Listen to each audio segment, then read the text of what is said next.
Impactful, कितना useful है। आपको राइट वे ऑफ क्रॉसिंग अगर नहीं पता कि how exactly the filtering is happening, आपका रिजल्ट गलत हो जाएगा। Do you get it everyone? Right. और यही रीजन था कि हम लोगों ने क्रॉस डायरेक्शन फिल्टर में 1 to 1, 1 to many और लेफ्ट टू राइट और राइट टू लेफ्ट और बोथ दोनों समझे थे। ये सर नो। तो अगर मैं एक सीधा सा एग्जांपल लूं कि मुझे इस कंट्री के वाइज, इस कंट्री के वाइज, क्योंकि कंट्रियां हैं नहीं, जानना है कितनी सेल्स हुई है, कितना कॉस्टिंग पड़ी है, कितने यूनिट्स बिके हैं, तो क्या मैं विजुअल बना पाऊंगा? बिल्कुल बना पाएंगे। हम एक नया विजुअल बना लेते हैं, कर सकते हैं, कोई बात नहीं। टेबल क्या है हमारी? Customer regional detail. इसमें से कंट्री को उठाते हैं, तो कंट्रीज आ गई हमारी। फिलहाल इस विजुअल को हम बनाते हैं टेबल, और कंट्री वाइज मुझे जानना है कि इन दोनों टेबल्स में कितना सेल्स है, राइट। सो ऑल रिकॉर्ड्स में से हमने यूनिट सोल्ड निकाल दिया। ये स्टिल वर्किंग ऑन, जबकि आप देख सकते हैं कि इन दोनों टेबल में डायरेक्ट कोई रिलेशन नहीं है। ये रिवर्स भी हो रहा है, जो कि लॉजिकली सही नहीं है। ये टेबल इसे क्यों फिल्टर करेगी? सिर्फ यही टेबल तो इसे फिल्टर करेगी, राइट। तो हमने इसीलिए इसको क्या किया, बोथ साइड की जगह कर दिया कि कस्टमर रीजन टेबल ही फिल्टर कर सकती है कस्टमर डिटेल टेबल को। Now that's a right definition of implementing the working. So basically हुआ क्या, पहले इस टेबल ने इसे फिल्टर किया और फिर इस टेबल ने इस रिकॉर्ड को फिल्टर किया और मेरा विजुअल यहां पर बनकर आ गया है। अब आप कह सकते हैं कि भाई अगर हम दो बोथ बना दे तो उसमें प्रॉब्लम क्या है? हमारे जगह बोथ कर देते हैं, कर सकते हैं ना भाई, बोथ से हमारी प्रॉब्लम सारी सॉल्व हो जाएगी। जी नहीं, अगर आप बोथ कर देते हैं तो ऐसे में सर्कुलर डिपेंडेंसी बनने के चांसेस हो जाते हैं। करेक्ट। एक टेबल बी को कर रही है और बी टेबल सी को कर रही है और वापस सी टेबल ए को भी फिल्टर कर सकती है, तो ऐसे में बस वो किस में रह जाएगा, किसमें रह जाएगा कि फिल्टर किसको किससे करना है, वो अल्टीमेटली कोई रिजल्ट तक नहीं पहुंच पाएगा। तो सर्कुलर डिपेंडेंसी को जितना हो सके उतना इग्नोर करना चाहिए। बोथ डायरेक्शन से तभी लगाना चाहिए जब आपको लगे कि इसके बिना सॉल्यूशन नहीं हो सकता। वो भी एग्जांपल दूंगा, ठीक है। तो बोथ जनरली जब आपको लगता है कि पहली टेबल में भी मेरे पास ऐसा कुछ कॉलम है जिसकी मुझे कैलकुलेशन करनी पड़ रही है और दूसरे टेबल में भी कुछ कॉलम है जिसकी मुझे कैलकुलेशन करनी पड़ रही है, तो फिर मुझे बोथ की जरूरत पड़ेगी। कभी इसके बेस पर उसे फिल्टर करना है, कभी इसके बेस पर इसे फिल्टर करना है, करेक्ट। लेकिन अगर आपको लगता है कि जैसे मैंने कहा कि इस टेबल में कोई ऐसा कॉलम है ही नहीं जिस पर मुझे कैलकुलेशन करनी पड़े, है कुछ ऐसा नहीं है ना गाइस, तो इसे वन डायरेक्शन रखना सबसे इंपैक्टफुल है, क्योंकि क्रॉस डायरेक्शन में सिस्टम को दोनों साइड प्रोसेसिंग करनी पड़ती है, और अब वो प्रोसेसिंग सिर्फ किस क्या है, वन डायरेक्शन। क्योंकि आपकी आपके रिपोर्टिंग में एक कॉन्सेप्ट बहुत इंपॉर्टेंट होता है, what is that one, performance of report. Do we get it? और किसी को यहां कोई डाउट है? हमने लास्ट क्लास में भी बोला था कि ये चैप्टर अभी तक खत्म नहीं हुआ है। अभी हमने सिर्फ ये देखा था कि मॉडलिंग क्या होती है, how exactly the cross direction works, what do you mean by 1 to 1, 1 to many, many to 1, many to many relationship, right? And now let's start working with some more features of modeling. देखो guys, modelling में एक concept और भी आता है with the name call proper structuring of data. What I mean by proper structuring of data, देखो serial number के सामने भी क्या आ रहा है, सिग्मा का सिंबल आ रहा है, और ये सिंबल क्या रिप्रेजेंट करता है, न्यूमेरिक डेटा है। अब अगर मैं एक्सीडेंटली, मैं ये नहीं कह रहा हूं कि मैं ऐसा करूंगा, लेकिन अगर मैं एक्सीडेंटली सीरियल नंबर कॉलम को, कौन से टेबल में था, सीरियल नंबर कॉलम को यहां पर डाल दूं तो ये तो गलत हुआ या नहीं हुआ गाइस?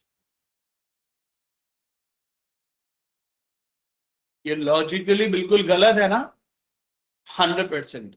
और ऐसा ही मुझे और भी कॉलम में नजर आ रहा है।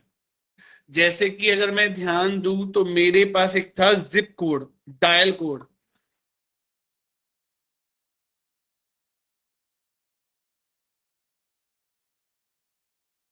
बिल्कुल कर सकते हैं, and there is another way as well. लेकिन अभी मेजर डिस्कशन नहीं हुए ना, जब डिस्कस होंगे तब बात करेंगे। यू आर राइट, क्योंकि तुम कर चुके हो मेजर, लेकिन अभी यहाँ पे मेजर्स डिस्कस नहीं हुए, तो अभी मेजर्स का कोई डिस्कशन नहीं। Right, you are right actually. तो गाइस इसका क्या सोल्यूशन है? देखो, ऐसे में नॉन कैलकुलेटेड वैल्यू जिनका ओरिजिनली कोई कैलकुलेशन नहीं होना चाहिए, वो भी कैलकुलेशन का पार्ट हो जाती हैं। नाउ इसी को कहा जाता है प्रॉपर स्ट्रक्चरिंग ऑफ डेटा। आपके डेटा को एक प्रॉपर स्ट्रक्चर में लाना, यानी कि उस ऑर्डर में लाना जिससे कि आपकी प्रेजेंटेशंस और विजुअल ज्यादा अच्छे हों। राइट? तो ऐसे कौन कौन से कॉन्सेप्ट है और उनको हैंडल कहां से किया जा सकता है? उन सभी को हैंडल करने के लिए आपको दी जाती है प्रॉपर्टीज टैब पैनल। राइट? जो आपको सिर्फ और सिर्फ किस में मिलेगा? मॉडलिंग में मिलेगा। मॉडलिंग के अलावा ये आपको कहीं नजर नहीं आता। मॉडलिंग नजर आ रही है ना सब लोगों को?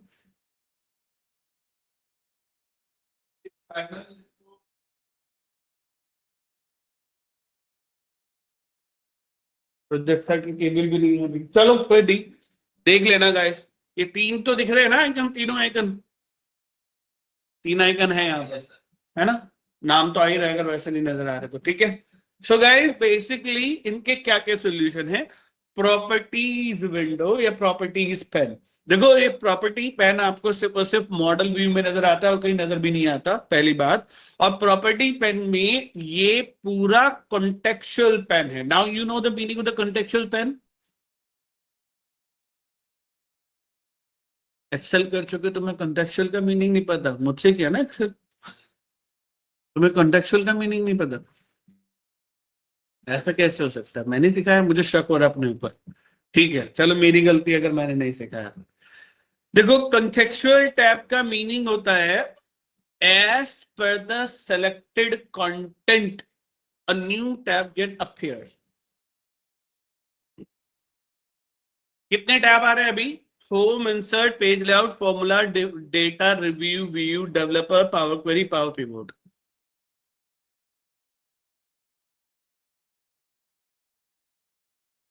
गाइस कुछ नया टैब नजर आया? ये क्यों नजर आया? क्योंकि अब मैंने क्या सेलेक्ट किया?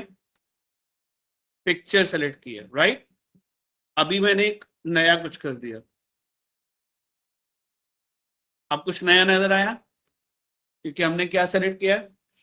शेप नजर सेलेक्ट किया।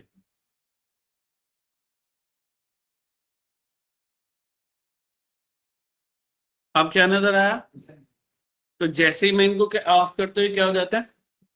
तो as per the context selection, क्या कॉन्टेक्स्ट आप कनेक्ट कर रहे हैं, आपको नया टैब रिप्रेजेंट होता है। तो ऐसे टैब्स को बोला जाता है कॉन्टेक्चुअल टैब। राइट? तो अब यहां भी समझ में आ गया होगा इसका मीनिंग। कॉन्टेक्चुअल से क्या हुआ? जो सेलेक्ट होगा कमांड से फीचर, उससे रिलेटेड मिलेंगे, दूसरे कोई कमांड या फीचर्स आपको नहीं मिलने वाले। Do you get it everyone? Correct? Now let's verify it कि ये ऐसा होगा कैसे। सिंपल, देखो अभी मैंने कुछ भी सेलेक्ट नहीं किया है,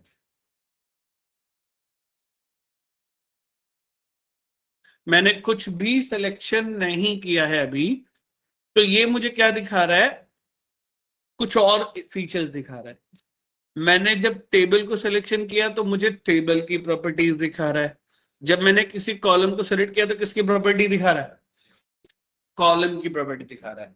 तो यहां पर यही चीज है कि आपको अप्लाई या चेंजेस किस प्रॉपर्टी में करने हैं, accordingly that will get you the options over here. Right? So let's start.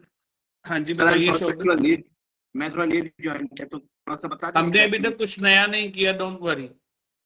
Okay sir, modelling में काम कर रहे हैं, ठीक है। सो मॉडलिंग में हम बात कर रहे हैं प्रॉपर्टी पेन की, कि प्रॉपर्टी पेन क्या होता है और उसका क्या पर्पज है। ये कॉन्टेक्चुअल पेन है। कॉन्टेक्चुअल पेन इसलिए क्योंकि जब आप कुछ भी सेलेक्ट नहीं करते तो आपको कार्ड से रिलेटेड ऑप्शन दिखाता है, और अगर आपने यहाँ पर किसी टेबल को सेलेक्ट किया, कार्ड को सेलेक्ट किया, क्योंकि कार्ड व्यू में होता है तो आपको उसके फीचर्स दिखाता है, और अगर आपने किसी कॉलम को सेलेक्ट किया तो कॉलम के फीचर्स, राइट। तो ये कॉन्टेक्चुअल टैब है। Now guys, show the database in the header when applicable. यहां ऐसा क्यों नहीं हो रहा, इसका कोई इफेक्ट क्यों नहीं है? क्योंकि आपने कोई भी टेबल किसी डेटाबेस SQL सर्वर वगैरह से नहीं लिया, आपने एक्सेल से लिया है ना। अगर आप एक्सेल से लेते तो क्या करता है, उसके हेडर भी दिखाता कि कौन सी टेबल के डेटाबेस से लिया गया है। Do you get it? Now show related field when card is collapse, यानी कि अगर मैं इसे ऑफ कर दूं और कार्ड को कोलैप्स कर दूं,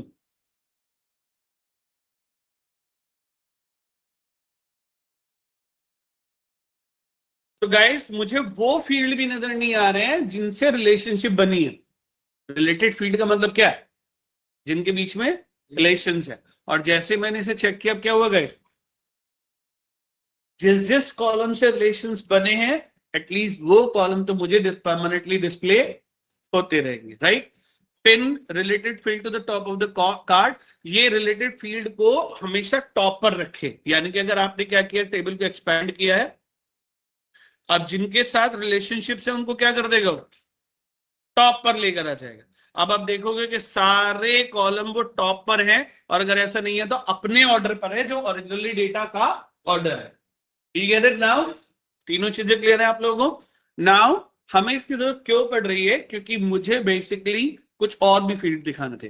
देखो, अब ऐसा बहुत बार होता है कि आपके डेटा में आपने कुछ एडिशनल टेबल्स ले ली हैं, वो टेबल विजुअल्स में कहीं यूज नहीं आएगी, बस आपको चाहिए क्यों, रिलेशनशिप बनाने के लिए, डेटा फिल्टर करके लाने के लिए।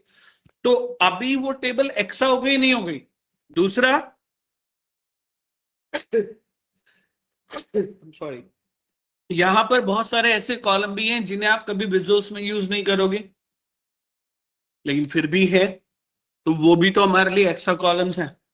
तो आपको फीचर मिला टेबल्स को हाइड करने का। टेबल को हाइड करने का एक तरीका ये होता है कि आई सिंबल पे क्लिक कर दो, आई सिंबल पे क्लिक कर दो, आई सिंबल पे क्लिक कर दो, और देखो कि वो टेबल इस पैनल से भी नहीं और इस पैनल से भी नहीं, टेबल से भी नहीं, वो सीधा हाइड हो गई है विजुअल से। यस और नो गाइस, चेक करो। कस्टमर नाम की टेबल, राइट। तो हमने क्या किया, आई सिंबल पे वापस से क्लिक किया, स्टोर नाम की टेबल दोबारा से किया, क्या स्टोर टेबल वापस आ गई? बिल्कुल आ गई। टेबल अगर कोई ऐसी है, ऐसा होता है गाइस, आपके पास कुछ टेबल्स ऐसी होंगी जिनकी आपको जरूरत नहीं होगी, लेकिन वो रिलेशनशिप मेंटेन करने के लिए उसकी जरूरत पड़ेगी। एंड डोंट वरी, ऐसे एग्जांपल मैं एक दिखाने वाला, बट अभी नहीं, वो बहुत आगे है, मॉड्यूल नंबर 10 के आसपास बनता है, जहां हमें टेबल को हाइड करने की जरूरत पड़ेगी, वो नहीं चाहिए हमें, बट उसकी जरूरत है फिर भी। ठीक है, सो हमने देखा कि वो टेबल क्या हो गई, हाइड हो गई। अगर आपको किसी भी टेबल को वापस लाना है तो आप वापस से आई सिंबल पे क्लिक करके उसे वापस ला सकते हैं। बट इस तरह से अगर मेरे पास 40 टेबल हुई तो एक एक टेबल पे क्लिक करके वेट करने में तो बहुत टाइम लगेगा। तो इसलिए आपको दिया गया कि आप टेबल को सिलेक्ट कीजिए विद द कंट्रोल की और शिफ्ट की, तो मल्टीपल टेबल एक बार में कनेक्ट हो जाएंगी, और अब आपको प्रॉपर्टी विंडो में वो ही प्रॉपर्टीज दिखाई देंगी जो टेबल के लिए कॉमन है, राइट। तो यहां पर एक प्रॉपर्टी नजर आ रही है एज हिडन, जिसे हम क्या कर देते हैं, ऑन कर देते हैं। अब अलग अलग मुझे टेबल के लिए नहीं करना, सारी टेबल एक बार में क्या हो गई, हाइड हो गई, राइट। और अगर मुझे सारी टेबल्स को वापस लाना है तो मैं वापस से उनको सबको एक बार में ही अनहाइड कर सकता हूं। Do we get it? Right now another क्या है, देखो किसी भी टेबल का, जैसे मैंने इस कॉलम की बात की डायल कोड की, तो ये डायल कोड क्या रहेगा, डायल कोड या जिप कोड, जो भी है इसका नाम, है ना, जो भी इसका नाम है आपको कॉलम आइडेंटिफाई करना पड़ेगा। अब हो सकता है कि ये कॉलम आप यूज ही नहीं करने वाले कहीं पर, है ना, डायल कोड मुझे नहीं लगता कहीं पर भी यूज होगा, लेकिन उसके अलावा मैं इसकी फॉर्मेटिंग भी बदल देना चाहता हूँ। फॉर्मेटिंग में आपको दो ऑप्शन नजर आ रहे हैं, ये सारे डिस्कस करूंगा, डोंट वरी, एक एक करके सारे डिस्कस करेंगे, लेकिन उससे पहले इज हिडन, हिडन करने से पहले भी मैं कुछ चीजें और करना चाहता हूं, वो ये कि इसकी डेटा टाइप बदल देना चाहता हूं। एक तो तरीका हुआ कि मैं होल नंबर से बदल के क्या कर दूं, अविनाश जी आप कह रहे हैं कि मतलब कोई एक स्पेसिफिक कार्ड में कोई एक कॉलम को हमको स्पेसिफिक कॉलम को हिडन करना है। Correct correct correct correct correct correct, right. लेकिन मैंने तो यहाँ पर कुछ और भी देखा है कि मुझे यहाँ पर डेटा टाइप बदलने से अलग भी कुछ फीचर मिल रहे हैं, और वो क्या है, एडवांस के अंदर क्या कहता है, sort by, category by and summarize by. मतलब जब ये कॉलम यूज किया जाए तो इसका क्या हो, काउंट हो जाए, और अगर मैंने कहा कि नन हो तो इस कॉलम पर अब क्या नहीं होगा गाइस, कोई सम नहीं होगा। अगर आप डायल कोड को कहीं पर भी यूज करेंगे तो अब देख सकते हैं डायल कोड के आगे से सिग्मा हट गया, और अभी क्या हो रहा है, टेबल बन के आ रही है, क्यों, क्योंकि अभी no more number, right. Power भी है, क्वेरी एडिटर के अंदर तो आपने इसे नंबर बनाया, लेकिन यहां पर ये नंबर की तरह से यूज, आप यही काम दो जगह से कर सकते हैं, कॉलम को सेलेक्ट करके प्रॉपर्टी यहां पर भी आती है, तो आपको यहां पर भी, तो टेबल में जाके तो हम इसको वो कर सकते हैं, इसके हाँ। टेबल में जाके इसका डेटा टाइप बदल सकते हैं।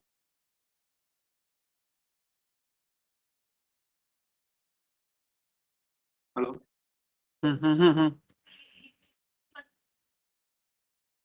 ये हमें वही कर देनी चाहिए, लेकिन अगर ऐसा होता है कि आपने वो नहीं किए हैं तो यहां पर फर्दर ऑप्शंस दिए गए हैं। ओके। जनरली ये हमें कहां कर देना चाहिए था, पावर क्वेरी एडिटर में।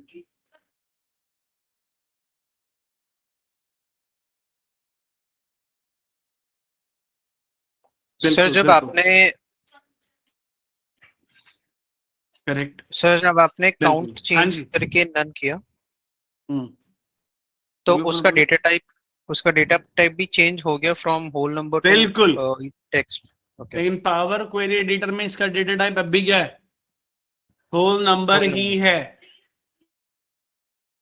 So for this particular use case उसने एज अ टेक्स्ट ट्रीट किया होगा, नहीं, राइट? क्यों नहीं कर सकते, एक्चुअली में मुझे सिखाना यही है कि आपको इस कॉलम का data type power query editor में ही बदल देना चाहिए था, लेकिन अगर ऐसा हुआ है कि आप नहीं बदल पाए, you have forgotten it, right, आपको याद नहीं रहा है, कुछ भी रीजन की वजह से आपको इसे यूज भी करना पड़ सकता है बिकॉज ऑफ सम कैलकुलेशंस, तो इसलिए हम क्या कर रहे हैं, पावर बीआई में टेम्परेरीज को अनसमराइज या कैलकुलेटेड वैल्यू में डिफाइन कर रहे हैं कि भाई जब ये कॉलम, देखो इसके दो तरीके होते हैं, आप किसी भी कॉलम को यहां से भी सेलेक्ट करके भी क्या कर सकते हो, क्या आ रहा है, समराइजेशन सम आ रहा है, तो यानी कि जब इस फील्ड को यूज किया जाएगा कहीं पर भी तो उसका क्या होगा, लेकिन अभी चेक करते हैं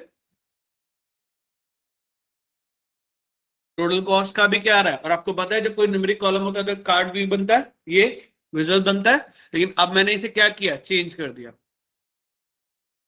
ये कॉलम सम नहीं होगा, डोंट समराइज,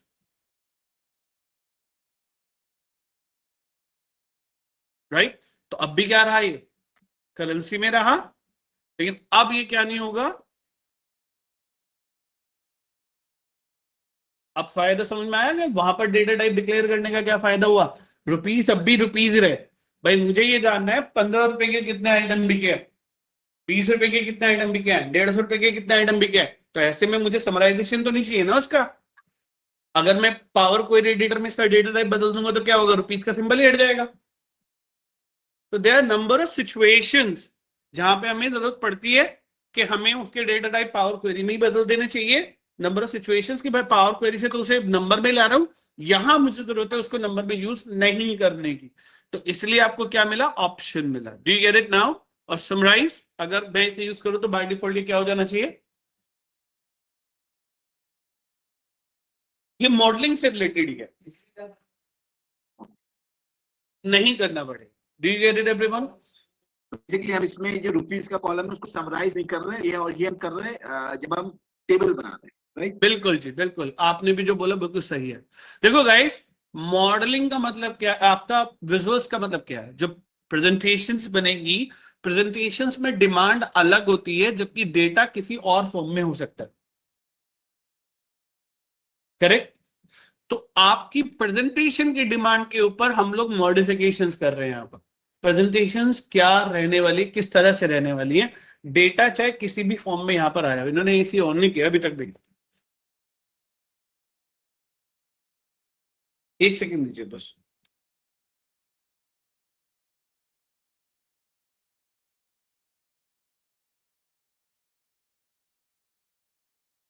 हाँ जी बोलिए भाई, ये एसी अभी तक ऑन नहीं हुए यार, इन गर्मी से बुरा हाल हो रहा है भाई, यहाँ कुछ नहीं चला अभी तक। हाँ जी आप बताइए, अब सॉरी।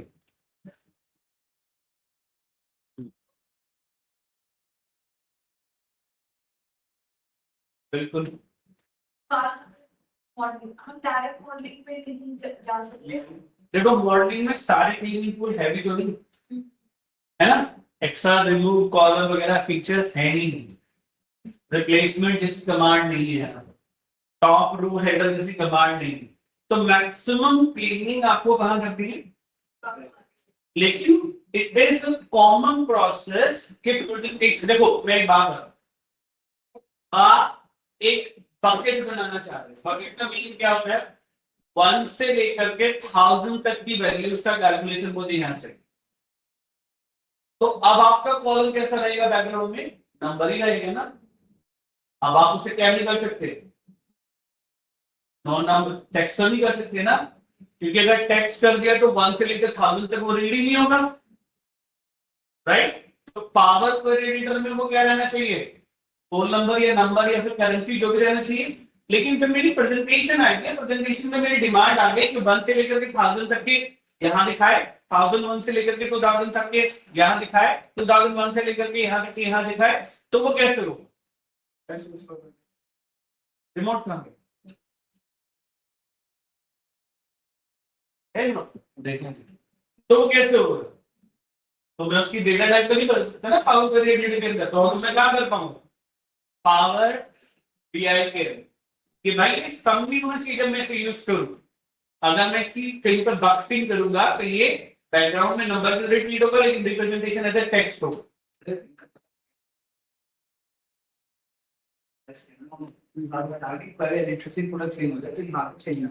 नहीं नहीं नहीं नहीं नहीं नहीं करेक्ट, वो सिचुएशनली चेंज होगा गाइस, कोई हार्ड एंड फास्ट रूल नहीं है कि आपको करना ही करना,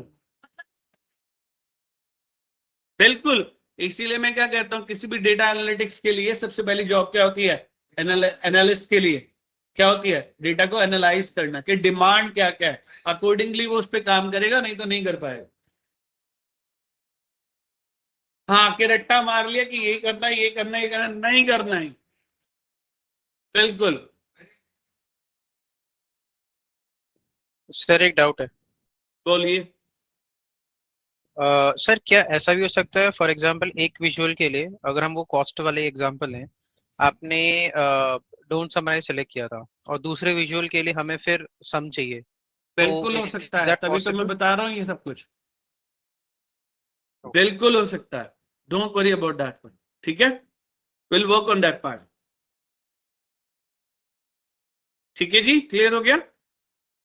यस सर। चलिए, now guys let's come to other thing.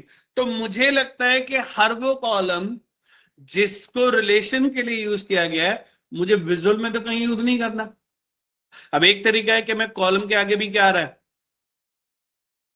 I symbol आ रहा है। एक तरीका है कि मैं क्या करूं, उन सभी कॉलम को, जैसे कंट्री कोड है यहाँ पर, कस्टमर यूआईडी है, यहाँ कस्टमर कोड है, डायल कोड है, मुझे लगता है सेल्स एग्जीक्यूटिव कोड को मैं कहीं यूज नहीं करने वाला हूं, मैं यहाँ पे प्रोडक्ट कोड को कहीं यूज नहीं करने वाला, प्रोडक्ट नेम की जरूरत पड़ेगी, इन सबकी जरूरत पड़ेगी।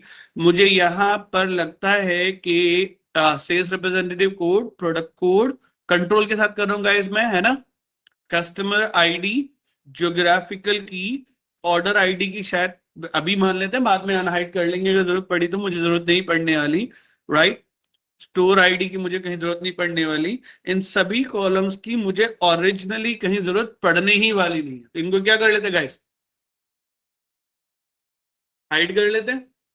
तो अब आपने अनवांटेड कॉलम्स अगर हाइड कर दिए तो आपका डेटा कुछ थोड़ा सा समराइज हुआ, बेटर हुआ, राइट। नाउ सिमिलरली एक काम और भी करते हैं, देखो किसी भी कॉलम को सेलेक्ट करने पर आपको प्रॉपर्टी में क्या क्या मिलता है उसकी बात करते हैं। जैसे कि हम ले लेते हैं, लेट्स कॉल नेम कॉलम को। तो नेम का मतलब है इसको रीनेम करना। पावर बीआई में चाहे जैसे भी आ रहा हो, क्वेरी में चाहे जैसे भी आ रहा हो, आपको यहां पर इसका नया नेम रखना है, राइट। तो हमने इसका नाम रख लिया कस्टमर नेम, डन। अब मुझे क्या दिखाई देगा यहां पर, इसका नाम हमेशा कस्टमर नेम दिखाई देगा।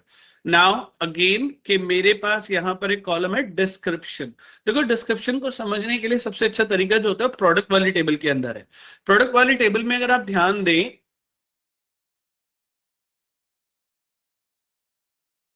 तो एक कॉलम है कैटेगरी। क्या कैटेगरी से कुछ समझ में आ रहा है कि कौन कौन सी कैटेगरी है? नहीं ना।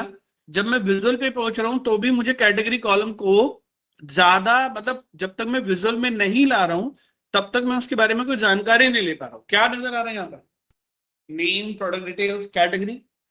तो अगर मैं कैटेगरी जो जो भी हैं उनको डिफाइन कर दूं तो मेरे लिए ढूंढना आसान होगा। And that's something I am gonna do now.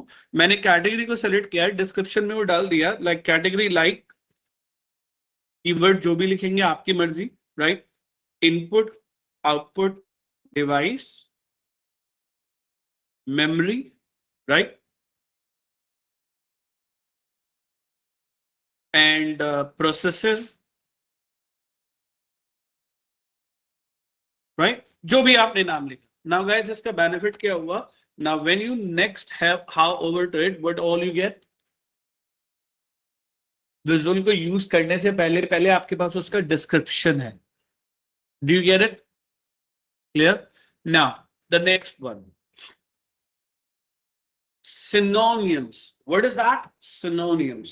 देखो गाइस पावर बीआई में एक विजुअल है with a name called Q&A, question and answer.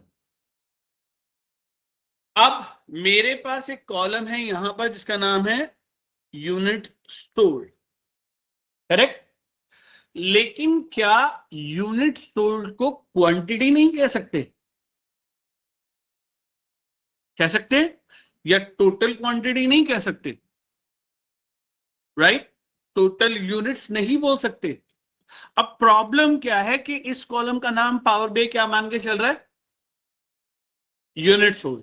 इसका मीनिंग ये हुआ कि जब आप क्वेश्चन एंड आंसर में यूनिट सोल्ड कीवर्ड लिखेंगे तो वो आइडेंटिफाई कर लेगा कि आप जो एनालिसिस करना चाह रहे हैं वो यूनिट सोल्ड से करना चाह रहे हैं। लेकिन अगर आप ये कहते हो कि नहीं टोटल ऑफ क्वांटिटी, जो कि एंड यूजर दे सकता है गलती से, तो उसे ये कैलकुलेशन नहीं मिलेगा। तो हम क्या करते हैं यहां पर, हर वो कीवर्ड डिफाइन कर देते हैं जो Q&A में यूज कर सकता है, राइट। लाइक कोई QTY डाल दे तो भी चलेगा, कोई क्वांटिटी डाल दे तो भी चलेगा, total quantity keyword, total unit keyword use कर दे तो भी यही इसी कॉलम को डिफाइन किया जाएगा, राइट। टोटल क्वांटिटीज की बात कर दे, वैसे तो जरूरत नहीं थी क्योंकि क्वांटिटी कीवर्ड आ चुका है तो जरूरत नहीं थी, तो भी इसी कॉलम को डिनोट किया जाएगा। तो ये मेजरली किससे रिलेटेड है, Q&A, AI बेस्ड विजुअल से related. Do you get it, right. Now display folder. देखो गाइस अब मैं बड़ा कंफ्यूज हो गया हूं कि अगर इस तरह से कॉलम मेरे रहेंगे तो बड़े सारे कॉलम्स हैं, बड़े सारे कैलकुलेशंस हैं। तो एक काम करते हैं लोग, हम ये जितने भी नंबर कॉलम्स हैं कंट्रोल के साथ सेलेक्ट कर रहा हूं मैं सबको, उनको एक फोल्डर में लेके आ जाते हैं।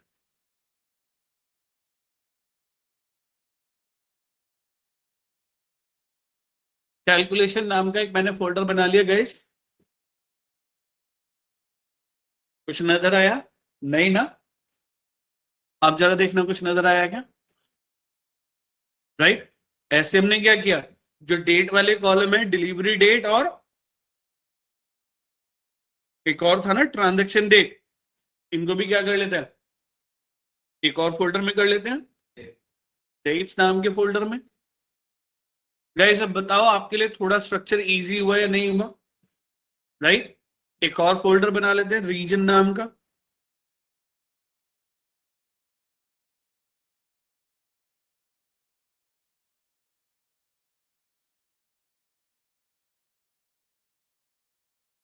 अब हमने क्या किया, अपनी इंफॉर्मेशंस को ज्यादा इजीली अरेंज किया।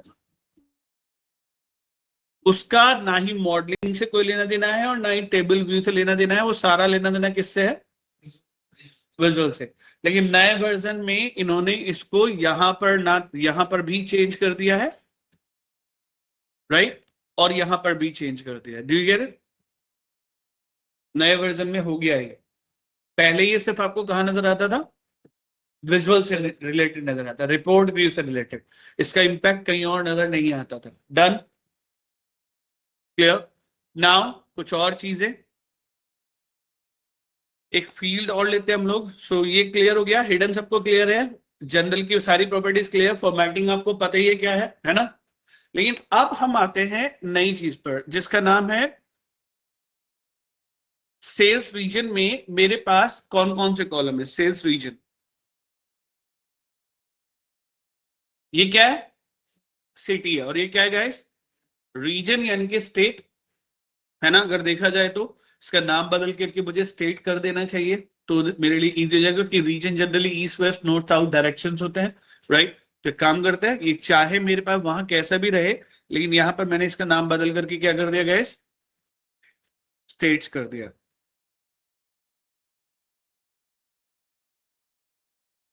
राइट? और ये मेरे लिए कॉलम है ही ऑलरेडी कंट्री नाम का, राइट? लेकिन प्रॉब्लम क्या है कि मैं विजुअल में आइडेंटिफाई नहीं कर पा रहा हूं। तो now I get to do something. मैंने स्टेट्स कंट्री को सेलेक्ट किया और ये प्रॉपर्टीज आपको सारी पता, आपने कार में चेंज किया, स्टेट्स किया, तो वो क्या जाके उसमें भी चेंज प्रॉपर्टी के अंदर नेम बदल दिया उसका?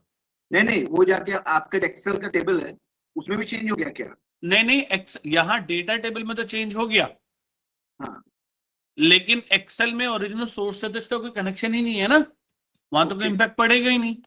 ओके, ठीक है, now guys let's identify this country. देखो जनरली लोग कहते हैं कि हमें इसकी जरूरत नहीं पड़ती, दिखा देता हूं कैसे।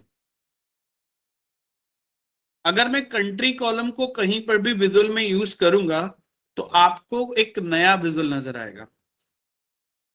मैंने नहीं बोला, लेकिन इसके बावजूद भी इसे क्या हुआ, ऐप बन के आया। तो मेजरली क्या होता है गाइस, कंट्रीज की spelling all over the world same ही है ना? ये यहां पर बिंग मैप को यूज कर रहा है, और जैसे ही इसे कॉलम का नाम country, continent, state, provisioning, right, ऐसे कीवर्ड मिलते हैं, प्रोविंस, ये कीवर्ड मिलते हैं, वो क्या कर लेता है, मान लेता है कि ज्योग्राफिकल लोकेशन है। लेकिन कई बार देखा गया है कि लोगों ने स्पेलिंग थोड़ी ऊपर नीचे कर दी, स्पेशली स्टेट को लेकर के। आपको नहीं पता, मैं आपको बताता हूं, एक सिटी है जो हमारी सिटी का नाम है Delhi, but do you know कि दिल्ली सिर्फ इंडिया में नहीं है? बिल्कुल, पर वहां कैपिटल नहीं है, लेकिन एक सिटी का नाम दिल्ली है, समझ गए? मैं कहीं और की बात नहीं करता, मैं अपने होम टाउन मुजफ्फरनगर की बात करता हूं। तो मुझे जब मैं दिल्ली पहली बार आया तो मुझे सरप्राइज हो, मैंने एक अपनी मैम थी उनको बोला कि मैं मुजफ्फरनगर से हूँ, क्या ये ठीक है ना मुजफ्फरनगर? मैं मुजफ्फरनगर यहाँ वहां से तो पता लगा, नहीं, हाँ मुजफ्फरपुर है, हाँ। तो मुजफ्फरनगर यहाँ पर एक्चुअली में एरिया है दिल्ली के अंदर बुराड़ी के आसपास, जिसका एक्चुअली में जिसके ऑनर थे मुजफ्फर थे, तो उन्होंने इसका नाम रख दिया मुजफ्फरनगर। ठीक है, अब ये तो बड़ा कंफ्यूजन हो गया कि ये सिटी को ढूंढे ये एरिया को ढूंढे। तो आपको एक ऑप्शन दिया गया कि अगर आप ये डिक्लेयर कर दें कि इस कॉलम का नाम चाहे जो भी हो, इस कॉलम के अंदर आने वाली इंफॉर्मेशंस एक कैटेगरी में आती है जिसका नाम है कंट्री।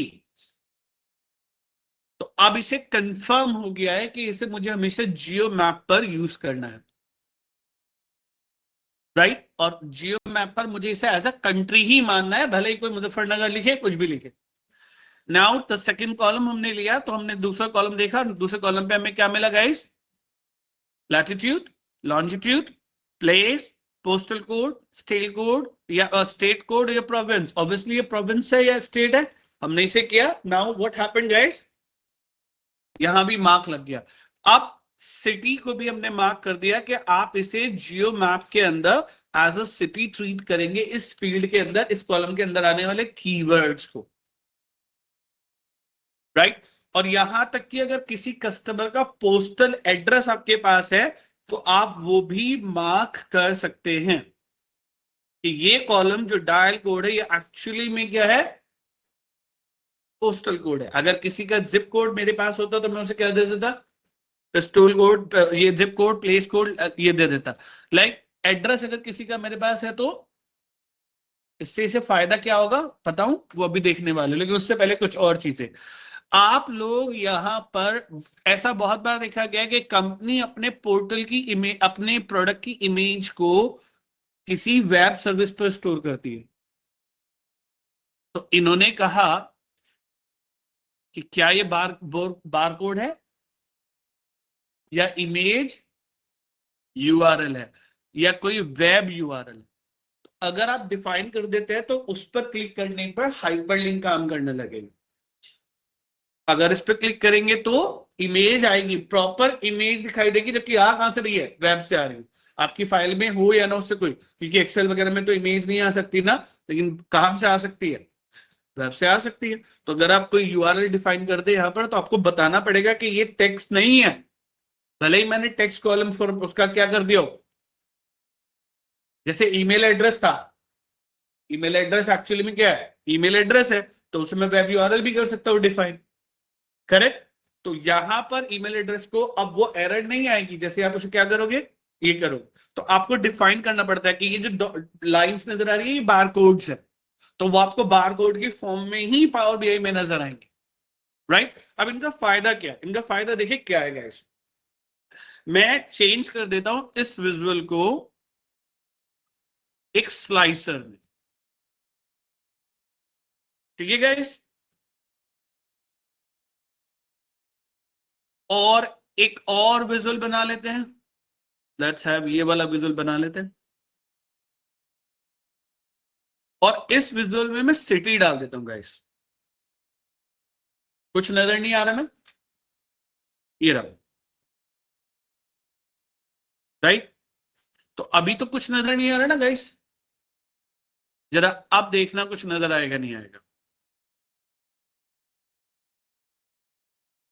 चलो इसको भी हम क्या करते हैं, मैप ही बना लेते हैं।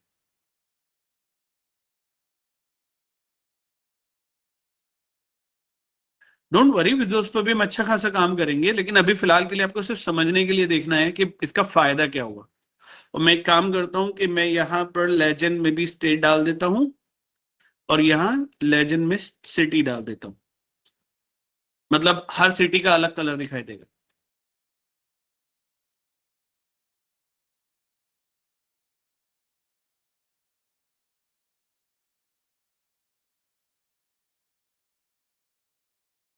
अब कुछ नजर नहीं आ रहा ना गाइस, जरा अब देखो। Australia, right. कनाडा, क्या नजर आया guys? the France of France, Germany, India. Guys कुछ नजर आया? हाँ जी, करेक्ट। अब इंडिया में भी हमने क्या ले लिया, उत्तर प्रदेश। कुछ नजर आया? उत्तर प्रदेश में हमारे पास रिकॉर्ड किसके हैं? लखनऊ के रिकॉर्ड्स हमारे पास हैं। हमारे पास कोई रिकॉर्ड है ही नहीं लखनऊ के अलावा। इस लोकेशन में कौन सा है? महाराष्ट्र में हमारे पास सिर्फ मुंबई के रिकॉर्ड है। जो हमारे रिकॉर्ड है उसमें मुंबई के अलावा कोई दूसरी लोकेशन है ही नहीं। अगर हम इसकी बात करें तो हमारे पास किसके रिकॉर्ड है? जयपुर के रिकॉर्ड्स, राइट। तो आप पर्टिकुलर लोकेशन के अंदर भी जंप कर सकते हैं। यूनाइटेड किंगडम में मैनचेस्टर के रिकॉर्ड हमारे पास है, वो मैनचेस्टर की सिटी के अंदर पहुंच जाएगा। कौन कौन सी सिटी आती है? यूनाइटेड स्टेट्स अगर आप करते हैं तो यूनाइटेड स्टेट्स में आपके पास कौन कौन सी सिटीज है? वो आपके पास न्यू मैक्सिको भी है, पेक्सागन फोनिक्स भी है, ये सारी सिटीज है, इसलिए सारी सिटीज दिखा रहा है। अब फायदा समझ में आया जियो मैप लोग वो करने का? Correct guys. And I think इस तरह की डिमांड होती है आज के टाइम में बहुत ज्यादा कि हम जियो पर विजुअल्स देखना चाह रहे हैं, राइट। तो अब समझ में आया कि मॉडलिंग के आपको कितने सारे बेनिफिट्स हैं, राइट। सर ये एग्जैक्टली मैप आप कैसे रहे वो थोड़ा फिर से मतलब बताएंगे? मैप आपको समझना ही नहीं है। नहीं नहीं नहीं नहीं नहीं, वो विजुअल का पार्ट है, वो हम विजुअल में लर्न करेंगे। हम वो कर ही नहीं रहे हैं।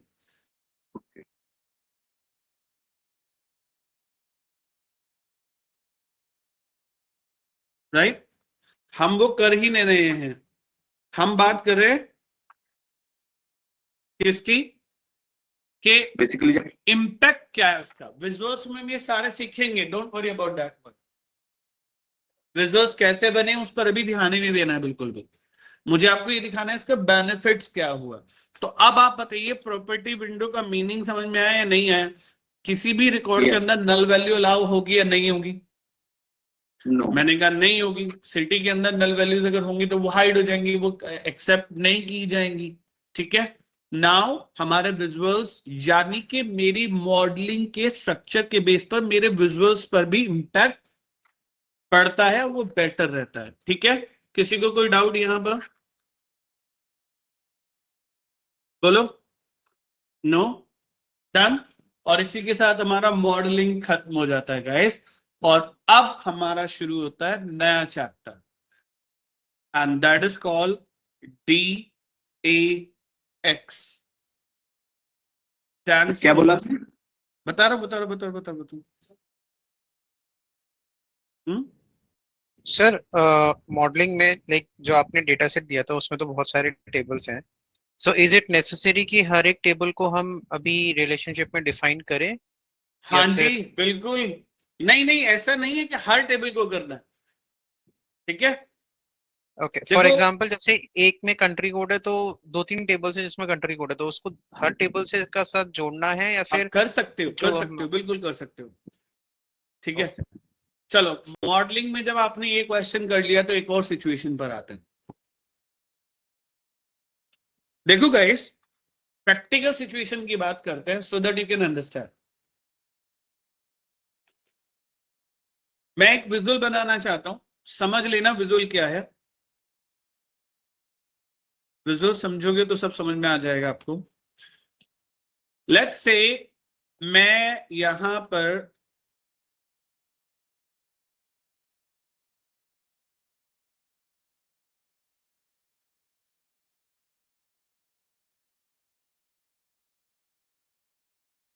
शोभित कितने डिवाइस से कनेक्ट कर रहे हो भाई?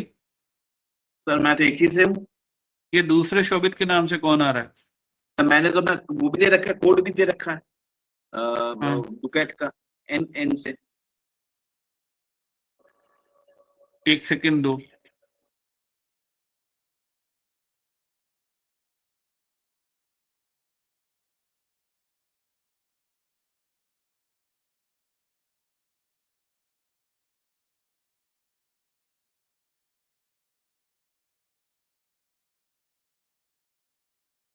मेरा कोड भी है सर यही वाला।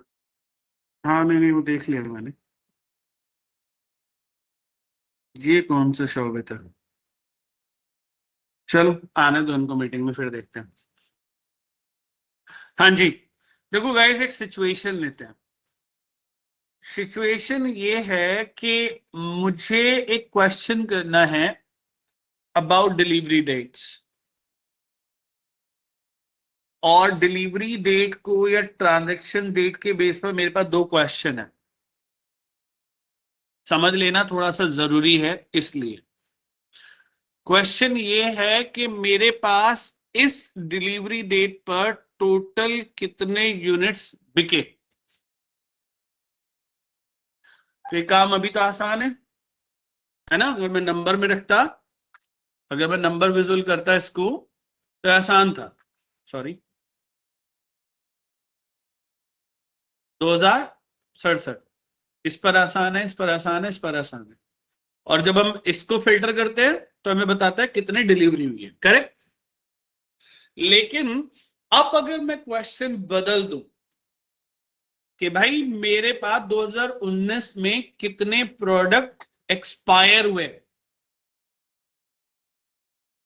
तो अब मुझे ये जो कॉलम है कहां से लाना पड़ेगा, प्रोडक्ट टेबल से लाना पड़ेगा, है ना। अब मैं फिर क्वेश्चन बदल दूं कि 2020 में हमारे पास कितने नए कस्टमर ज्वाइन हुए और उन्होंने कितने ऑर्डर दिए। फिर एक क्वेश्चन कर देते हैं क्या कि भाई मुझे बताओ 2020 के क्वार्टर 1 में कितने नए एम्प्लॉयज ने ज्वाइन किया और कितनों ने छोड़ा। फिर एक क्वेश्चन कर लेते हैं 2023 में हमने नए कौन कौन से लोकेशन ऐड किए हैं। Yes or no, guys? तो हर बार आपको नहीं लगता कि डेट के कॉलम हमें उन टेबल से उठा के लाने पड़ेंगे, क्योंकि प्रोडक्ट एक्सपायरी किसमें है, प्रोडक्ट डिटेल्स में है। Employee joining date, employee leaving date किसमें है, एम्प्लॉय डिटेल्स में। प्रोडक्ट की मैन्युफैक्चरिंग किसमें है, प्रोडक्ट डिटेल्स में है। नए रीजन्स की ज्वाइनिंग डेट कौन से, स्टार्टिंग डेट किसमें है, रीजन्स में है, राइट। हमने 2020 में कौन कौन से नए स्टोर खुले उनकी इंफॉर्मेशन, यानी कि एक पेज तो मुझे सिर्फ date date date date date date की वैल्यू तो फिलअप चाहिए ना। ये सर नो गाइस। तो आपको नहीं लगता कि यार ये तो हमारे लिए विजुअल्स को क्रिएट करने का मौका ही नहीं दे पाएगा। So what power BI did, power BI ने कहा कि एक और तरीका होता है काम करने का। वो क्या कि अगर डेट से रिलेटेड आपको कभी भी कोई एनालिसिस करना है डेट एंड टाइम से रिलेटेड, तो आप उसे एज अ सेपरेट टेबल ही यूज करें। फायदा क्या होगा, देखो आप अच्छे से जानते हो कि आप टेबल के रिलेशंस बना सकते हो, करेक्ट।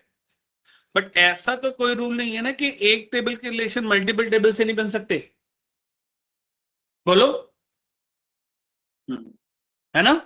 भाई आप देखो यहां पे कितने रिलेशन बने हुए हैं एक ही टेबल के साथ। तो एक डेट टेबल बनाएंगे और डेट टेबल के अंदर क्या कर देंगे हम लोग, सारी इंफॉर्मेशन सारी टेबल्स के साथ उसका कनेक्शन कर देंगे। जिस भी क्वेश्चन की डिमांड होगी, नहीं अपेंड नहीं, अपेंड कुछ और हो गया। जिस भी क्वेश्चन की डिमांड होगी हमारे पास डेट का फील्ड एक ही होगा और सिर्फ कैलकुलेटेड वैल्यू डाल देंगे, बदल देंगे। तो जब मैं 2013 पे फील्ड करूंगा तो वो यूनिट सोल्ड भी बताएगा, तो वो मुझे एम्प्लॉय छोड़ गए कितने गए, हायर कितने हो गए, क्या फायदा होगा कि हमें बार बार उतने टेबल्स को ढूंढने की जरूरत नहीं पड़ेगी। जैसे क्लियर नहीं हुआ, करेक्ट।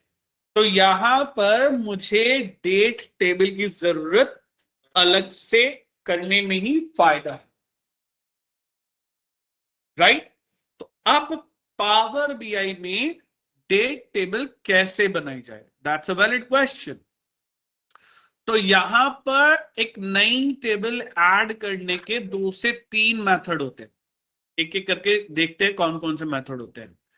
पहला मेथड कि आपके सोर्स में ऑलरेडी डेट टेबल हो, जो कि मेरे पास है। मैं फिलहाल अपने सोर्स में वापस कनेक्ट करने जा रहा हूं गाइस, और यहां से सिर्फ और सिर्फ डेट टेबल को रिट्रीव करूं। मिल गई, ये रही डेट टेबल। एरर इसमें भी आ रही है, वो कॉमन कॉलम क्या करना पड़ेगा, रिमूव करना पड़ेगा, ट्रांसफॉर्म डेटा कर दें। और डेट टेबल में से सबसे पहले इस कॉलम को डिलीट करते हैं और इसका हेडर डिफाइन करते हैं, इसकी डेटा टाइप एज डेट करते हैं। और अब मुझे क्वेश्चन क्या क्या आ सकते हैं भाई, मेरे से क्वार्टर बेस पूछा जा सकता है, तो आप जानते हो ऐड कॉलम से हम क्या क्या कर लेंगे, ईयर का एक अलग कॉलम बना लेंगे, है ना। इसी कॉलम के बेस पर हम क्वार्टर का एक अलग, मंथ के नाम का या मंथ के नंबर का एक अलग कॉलम बना लेते हैं। अगर कोई मंथ के नेम के बेस पे पूछता है तो अलग कॉलम बना लेते हैं, राइट। अगर इसको लेकर के कोई क्वेश्चन करेगा क्वार्टर को लेके कि बताना क्वार्टर नंबर 1 में, क्वार्टर नंबर 2 में, क्वार्टर नंबर 3 में क्या था, तो ये अलग क्वेश्चन बना लेते हैं। अगर कोई मुझसे पूछता है कि उस मंथ के वीक ऑफ द 32 जो वीक था ईयर का, उसमें क्या अपडेट था, वो मुझे मिल गया, राइट। कोई मुझसे कहता है कि संडे मंडे ट्यूसडे बताओ जनवरी मंथ के संडे में क्या काम था, तो मैंने नेम ऑफ द डे बना लिया। Do you get it everyone? जो जो क्वेश्चंस आ सकते हैं हमने वो सारे कॉलम यहाँ पर क्रिएट कर दिए। डेटा टाइप ऑलरेडी डिक्लेयर हो चुकी है, अब हम इसको करते हैं क्लोज एंड अप्लाई। एक नई टेबल मेरे पास यहाँ पर आ गई। हाँ सर, हाँ जी बोलिए।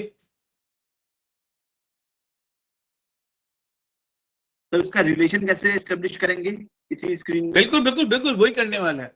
तो अब आपको क्या ढूंढना है, कॉलम ढूंढने हैं जो डेट वैल्यू स्टोर कर रहे हो। यस, क्योंकि यहां पर कॉमन क्या है, डेट कॉलम इधर, करेक्ट, राइट। तो मैंने क्या किया, डेट कॉलम का ट्रांजैक्शन डेट को ट्रांजैक्शन डेट के साथ कनेक्ट करता है, करेक्ट, राइट। अब ये मैनी टू मैनी क्यों आ गया, अच्छा मैंने गलती एक की होगी, इसमें क्या नहीं किया होगा मैंने, ब्लैंक वाले नहीं रिमूव किए होंगे, और वो ब्लैंक भी थे उसमें।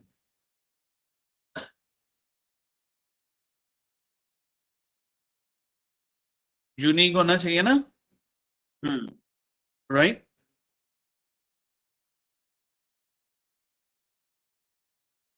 अब प्रॉब्लम खत्म।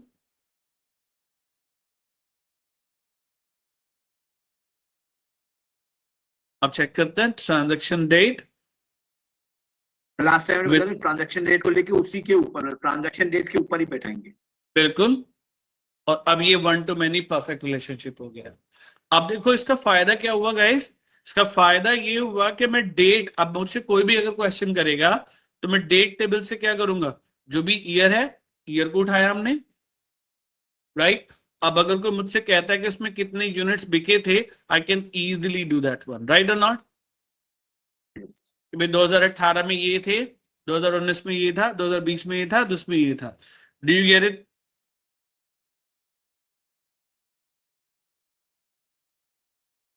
Clear or not guys?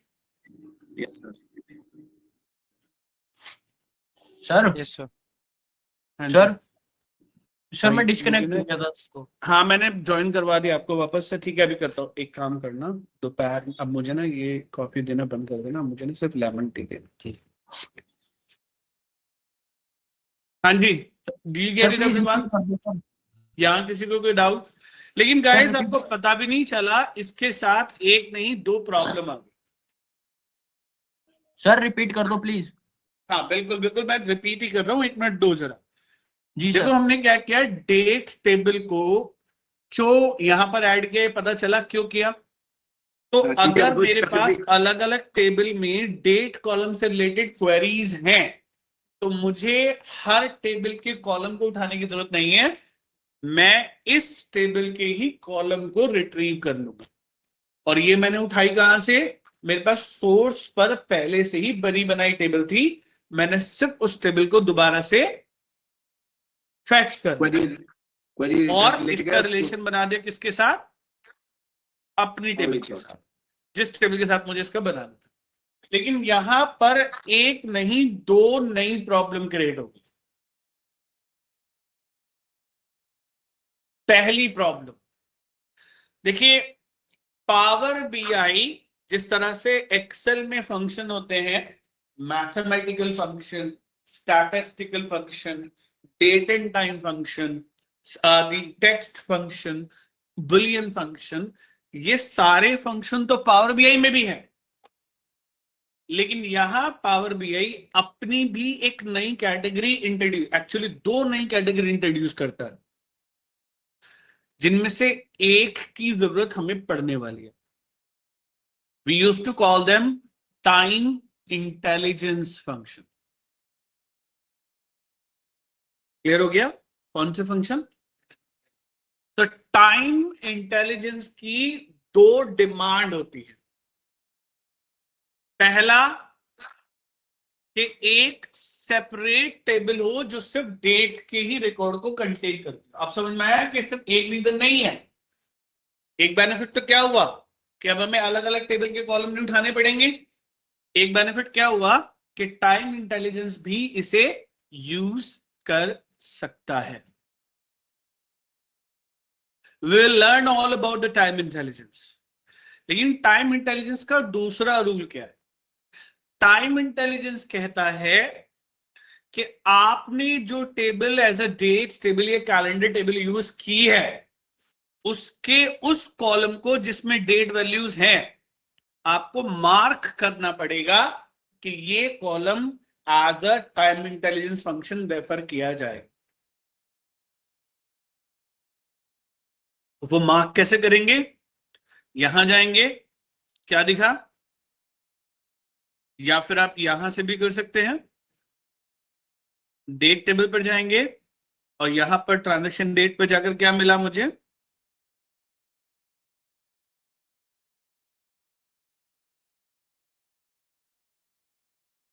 ये हटा दिया गया इन्होंने। यार ये बड़ा दिमाग खराब करते हैं। कोई बात नहीं, चेक कर लेते हैं।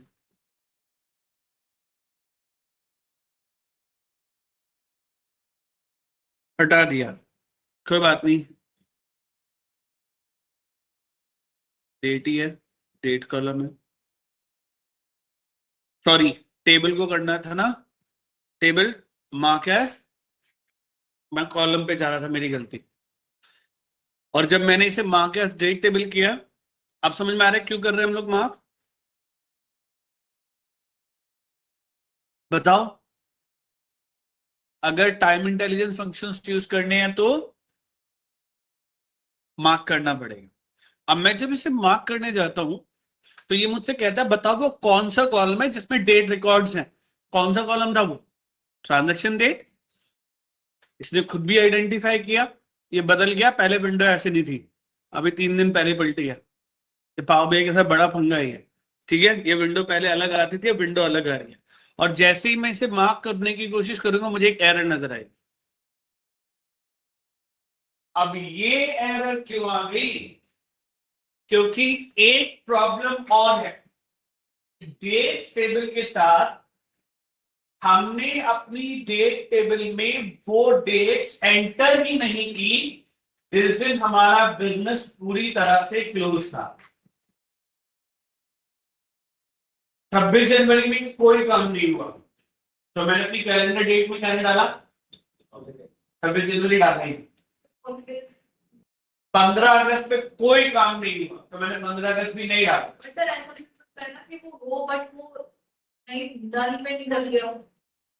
वही मैं बताने वाला हूँ। आप जो बोल रहे हो एक्चुअली आना वहीं पर क्या।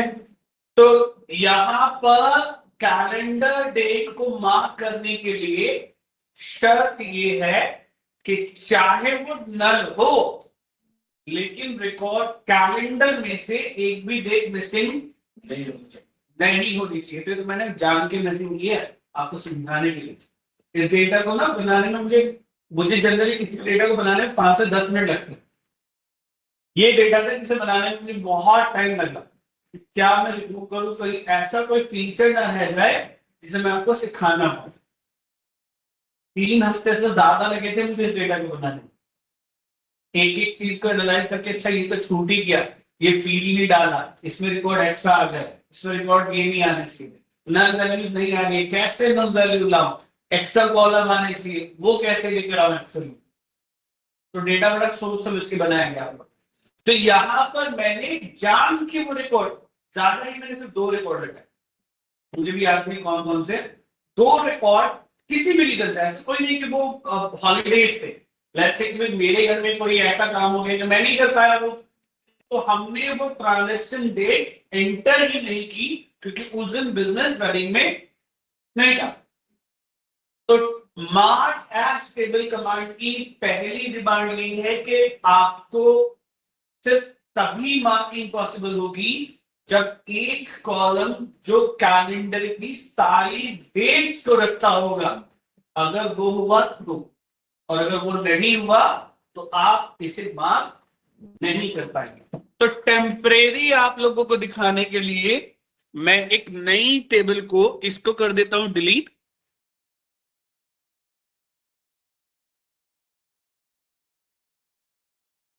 और एक नई टेबल खुद बना करके उसे यूज करेंगे। ठीक है, अब यहां क्या डिमांड हो गई वो भी समझो। आपको समझना पड़ेगा कि आपका डेटा कौन सी तारीख से शुरू हो रहा है। 1 जनवरी 2000, एक्चुअली ये 17 से है, आई डोंट नो ये 17 क्यों नहीं दिखा रहा है यहाँ पर, ये तो 2012 से, 2012 से लेकर के 2019 तक दिखा रहा है, 2017-19 तक का डेटा यहाँ पर। ठीक है, चलो तो अब मुझे क्या करना पड़ेगा, एक कैलेंडर टेबल खुद ही बनानी पड़ेगी, है ना। चलो फिलहाल क्या करते हैं, डेट्स 1 जनवरी 2012, मैं कोई भी रिकॉर्ड मिस नहीं कर सकता। होम पर गए, फिल किया, सीरीज पर गए, डेट लिया, कॉलम में लेकर के वीकडे, क्योंकि सैटरडे संडे भी होने चाहिए, और हम लोगों ने डाल दिया 31 दिसंबर 2019, है ना। हमने क्या बना ली, यहां पर एक डेट बना ली, और इस टेबल को मैंने यहां पर क्या कर दिया, सेव कर दिया, क्योंकि मैं इसे ही यूज करूंगा अब अपने रिकॉर्ड के लिए। ये एक सॉल्यूशन है गाइस, परफेक्ट सॉल्यूशन नहीं।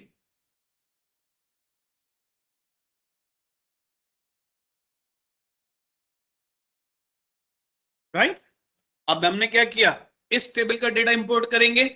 भाई हमारे पास डेट टेबल है ही नहीं, डेट से रिलेटेड कोई कैलकुलेशंस हमारे पास आ गई तो वो कर नहीं पाएंगे। सो मैंने क्या किया, वापस से एक्सेल लिया और अपने रिकॉर्ड में पहुंचा,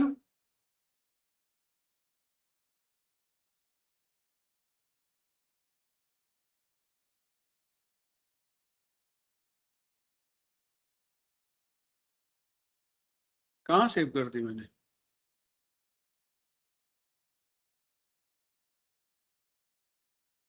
होल्ड करो,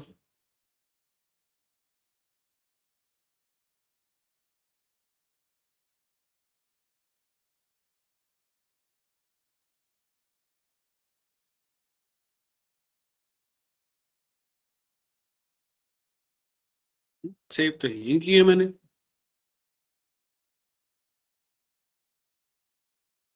फिर नजर क्यों नहीं आ रही,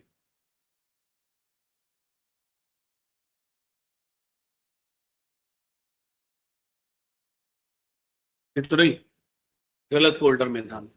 गाइस हमने फिर से क्या किया, ये टेबल इंपोर्ट कर ली।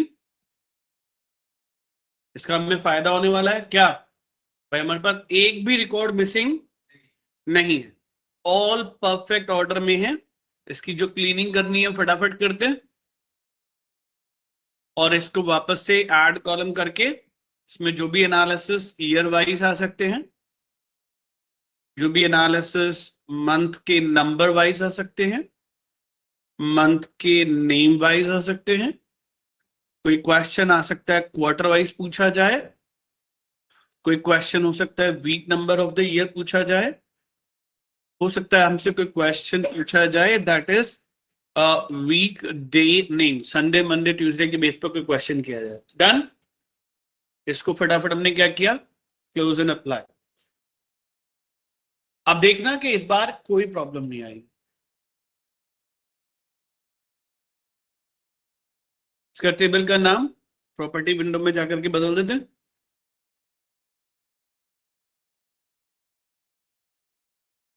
जो भी इसका नाम रखना है, नंबर नाम कोई फिक्स थोड़ी ना है कि आपको वही रखना है, राइट, जो मर्जी है वो रखो, छोड़ो यार। Do we get it everyone? Now अब हमें क्या करना पड़ेगा, इसका जो डेट कॉलम है उसको कनेक्ट करना पड़ेगा हर टेबल के डेट कॉलम के साथ। राइट। फिलहाल मेरे पास बाकी किसी में तो है नहीं, सिर्फ एक ही में है। किस में? तो ऑल ट्रांजैक्शन के डेट कॉलम के साथ हमने इसे क्या कर दिया, कनेक्ट कर दिया। हो गया कनेक्शन, परफेक्टली हुआ है। सर और अब हमने क्या, आपने जो अभी डेट को मतलब फिल्टर आउट किया है on the basis of weeks and months and all, उसका ये जो कार्ड है अपने आप उस वाले टेबल पे आ गया ना, you don't have to do हाँ जी हाँ जी हाँ जी, वो अपने आप ही आ जाता है ना। ये तो हाँ। आपको पता ही है कि आपको हमेशा इंफॉर्मेशन किस व्यू में दिखाई देती है, कार्ड व्यू में दिखाई देती है ना। कार्ड व्यू में दिखा और उसको फिर आप डेटा मॉडल में कार्ड व्यू में दिखती है, राइट ना गाइस। अगर मैं टेबल में देखूंगा तो मुझे टेबल व्यू में दिखाई देगी, चेक करो। यस सर, और सिंपली आपने इसका डेट ले जाके जो ऑल ट्रांजैक्शन का डेट व्यू है उसमें आपने मर्ज कर दिया, जिससे रिलेशन एस्टैब्लिश हुई। तो इसका फायदा मुझे क्या हुआ, इसका फायदा हुआ कि अब अगर मैं विजुअल बनाने की कोशिश करता हूं, कोई मुझसे कहता है कि बताना 2019 में कौन कौन से स्टोर कनेक्ट हुए थे, तो गाइस फिल्टर या फिर सॉरी मुझे कौन कौन से, क्योंकि उसमें तो डेट कॉलम नहीं था हमारे पास, ईयर हमने लिया। हमने कहा कि बताओ इसमें कौन कितनी सेल्स हुई थी हमारे पास प्रोडक्ट के नेम वाइज। तो प्रोडक्ट की कैटेगरी वाइज ले लेते हैं, प्रोडक्ट की कैटेगरी वाइज मुझे ये बताओ किस किस स्टोर का, राइट। स्टोर हमने ले लिया कॉलम में, ये एक काम करते हैं, स्टोर ले लेते हैं यहां पर, कैटेगरी ले लेते हैं यहां पर, क्योंकि कैटेगरी मेरे पास कम है, राइट। मुझे बताओ टोटल कितनी सेल्स हुई है।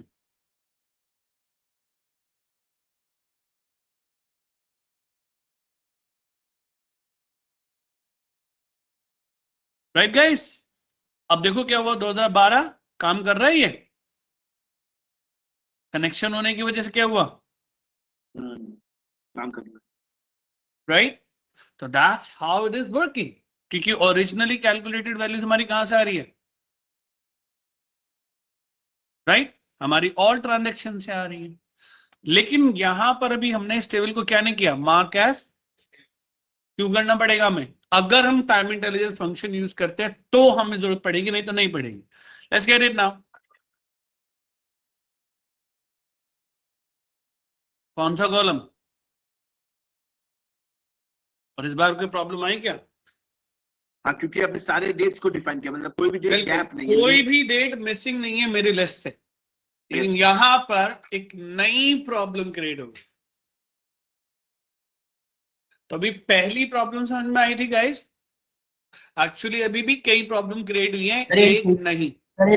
ये वाला पोर्शन रिपीट कर दो एक बार। देखो रमन, हमने क्या किया, डेट टेबल को अलग से ऐड किया। क्यों किया? क्योंकि अगर मान लो कोई मुझसे कहता है कि कितने प्रोडक्ट डिलीवर हुए, कितने प्रोडक्ट एक्सपायर हुए, हमने कौन से ईयर में कितने नए एम्प्लॉयज हायर किए, कितने एम्प्लॉयज का प्रमोशन हुआ, या कौन से प्रोडक्ट हमारे मैन्युफैक्चर हुए, कौन कौन सी नई कंट्रीज हमारे पास कनेक्ट हुई ईयर वाइज। यानी कि अगर आपके पास क्वेश्चन डेट एंड टाइम से रिलेटेड हुआ तो ऐसी पॉसिबिलिटी तो है ना कि हर टेबल के अंदर हमारे पास क्या होता, डेट एंड टाइम से रिलेटेड कॉलम होते। तो आपको क्या करना पड़ता, उसी टेबल के कॉलम को उठाना पड़ता बार बार, जो कि बहुत डिफिकल्ट जॉब हो जाती, right. So what we did, हमने हर टेबल में से डेट से रिलेटेड इंफॉर्मेशन को उठाने के बजाय अपने आप से ही एक टेबल बनाई और उसे इंपोर्ट कर दिया यहां पर, ठीक है। और उसमें हर वो कॉलम ऐड कर दिया जिसके बेस पर क्वेश्चन किया जा सकता है। ईयर के बेस पर क्वेश्चन किया जा सकता है, ईयर कॉलम ऑलरेडी है। क्वार्टर के बेस पे क्वेश्चन किया जा सकता है, क्वार्टर कॉलम ऑलरेडी है। मंथ के नंबर या मंथ के नाम के बेस पे क्वेश्चन किया जा सकता है, वो ऑलरेडी है। संडे मंडे पूछा जा सकता है भाई कि 2020 के तीसरे महीने के संडे में बताना जरा क्या ट्रांजैक्शन थी, तो हमने वो कॉलम यहाँ पे डाल लिया, और ये सब हमने पावर क्वेरी एडिटर से किया। तो हमने देखा जाए तो अभी तक ऐसा कुछ किया ही नहीं, हमने सिर्फ पावर क्वेरी का दोबारा यूज करके डेटा फैचिंग की है। लेकिन गाइस यहां पर कुछ और प्रॉब्लम्स आ गई। पहली प्रॉब्लम फिर से काउंट करते हैं, एक कैलेंडर टेबल क्यों मार्क नहीं कर पा रहे थे लास्ट टाइम, याद है?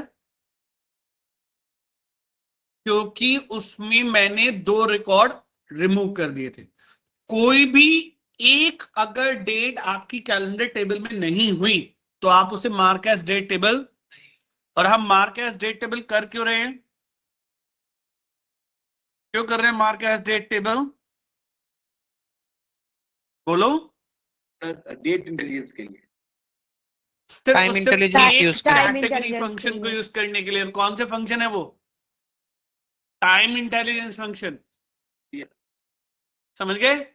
अगर आपने किसी टेबल को मार्क एज डेट टेबल नहीं किया तो आप टाइम इंटेलिजेंस फंक्शन यूज नहीं कर सकते, ठीक है, इसलिए हमने इसे मार्क किया। लेकिन यहां पे दूसरी प्रॉब्लम क्या आ गई, अब उसको देखो गाइस, किस फील्ड का किसके साथ कनेक्शन है, डेट का ट्रांजैक्शन डेट के साथ। यानी कि अगर मैं आपसे क्वेश्चन करता हूं कि तो मेरे कितने यूनिट्स बिके हैं 2012 में, तो आराम से पता चल रहा है। मेरे कितने यूनिट 2013 में बिके पता चल रहा है, 2014 में कितने यूनिट बिके ये मुझे इजीली पता चल रहा है, राइट।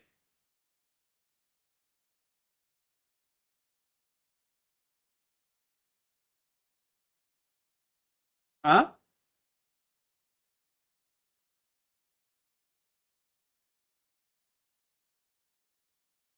उसका प्रॉब्लम दूंगा ना, टैक्स इसीलिए तो अभी शुरू नहीं किया, आज मिलेगा उसका सोल्यूशन।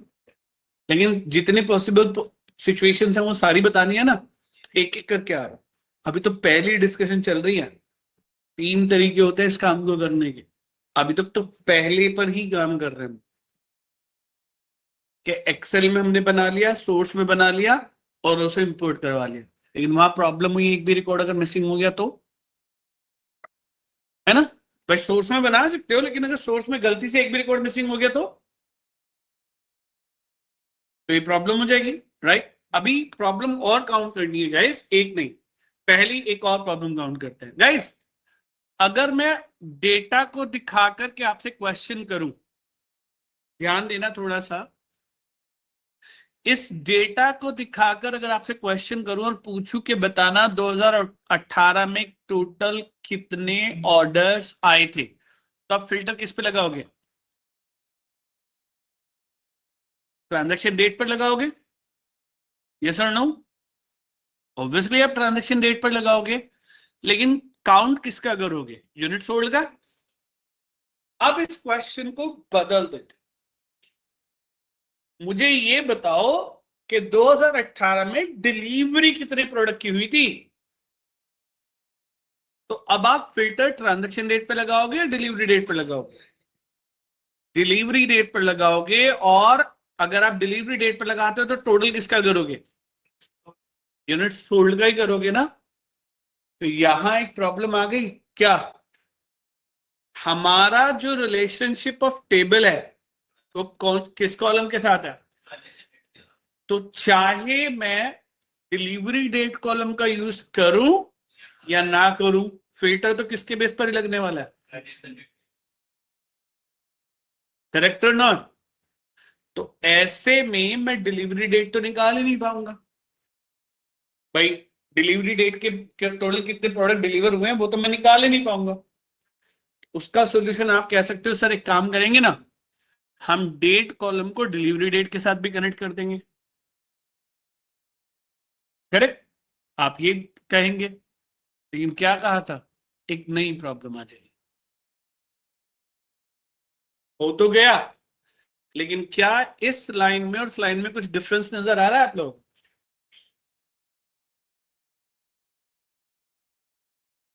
ये लाइन बिल्कुल डार्क है और ये लाइन कैसी है, डॉटेड है,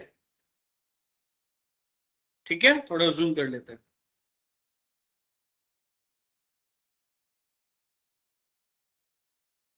ये लाइन बिल्कुल स्ट्रेट प्लेन लाइन है और ये कैसी लाइन है। अब डॉटेड लाइन का मतलब जानते हो, डॉटेड लाइन का मतलब है कि ये रिलेशनशिप एक्टिव नहीं है, रिलेशनशिप एग्जिस्ट कर रही है लेकिन ये फिल्टर नहीं कर सकती।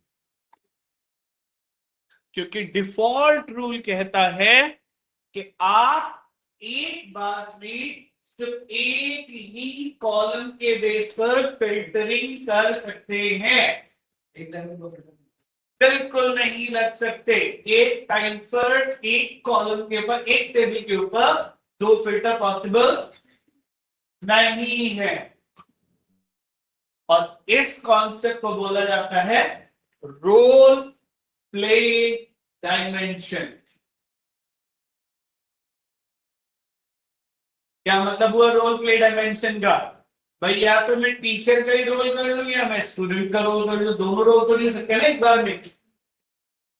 या तो आप ट्रांजैक्शन डेट के बेस पर फिल्टर कर लो या डिलीवरी डेट के बेस पर कर लो, दोनों के बेस पर फिल्टरिंग पॉसिबल। और इस प्रॉब्लम का सॉल्यूशन देंगे हम कल। ठीक है, आज सिर्फ इतना ही। ठीक है, रोल प्ले डायमेंशन। तो इसका क्या सॉल्यूशन हो सकता है वो हम कल डिस्कस करेंगे गाइस। आज के लिए इतना ही। कल क्लास है? हाँ जी, कल भी क्लास है। सर अभी आप कोई फाइल वगैरह चाहिए करेंगे इसकी जो अभी आपने कराया? आपको ये डेटा जो दे रखा, ये तो पूरा डेटा आपके पास ऑलरेडी है, मैंने ग्रुप पे शेयर किया हुआ है। सारी प्रैक्टिस नहीं कर रहे आप लोग गाइस, ये पूरा डेटा तो ऑलरेडी आपके पास है। प्रैक्टिस करो उसकी, यहां तक जितना मैं दे चुका हूं, नहीं तो कैसे होगा फिर, आप ये भूल जाओगे। Okay sir.